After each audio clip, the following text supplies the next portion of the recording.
পানীৰ আন এটা নাম কি জল বুলি কোৱা যায় আৰু এই জলৰ চক্ৰ এই চক্ৰটো কেনেকুৱা এই পানীখিনি যেতিয়া আমি পেলাই দিম ইয়াতে পেলাই দিম পানীখিনি ক'ত যাব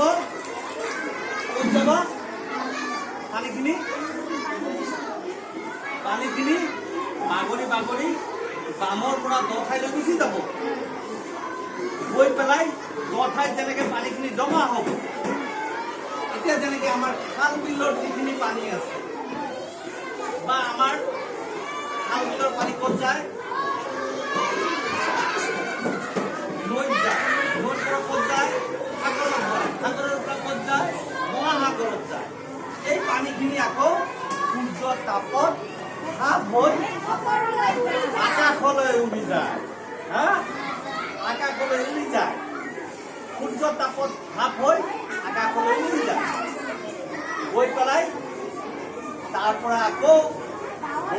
ডাৱৰৰ সৃষ্টি হয় তাৰপিছত বৰষুণ ৰূপে আকৌ পৃথিৱীলৈ উলটি আহে এই এনেকে যে পানীখিনি ভাপ হৈ আকাশলৈ উৰি যায় আকাশৰ পৰা আকৌ কেনেকে পানীখিনি আপোনাৰ তোমাৰ খাল বিলৰ পৰা কি হয় সূৰ্যৰ তাপত কি হয় ভাপ হৈ সূৰ্যৰ তাপত ভাপ হৈ আকাশলৈ যায় অৰ্থাৎ ডাৱৰৰ সৃষ্টি কৰে তাতে গৈ পেলাই ডাৱৰৰ সৃষ্টি কৰে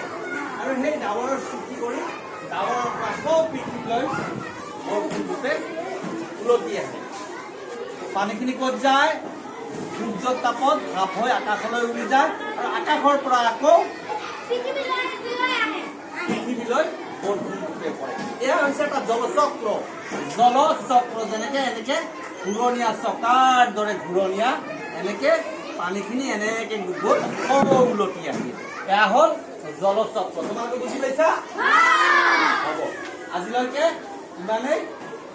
বাকী কালি আমি ইয়াৰ ওপৰত কি শিকিলো গোটেইখিনি কথা আলোচনা কৰিম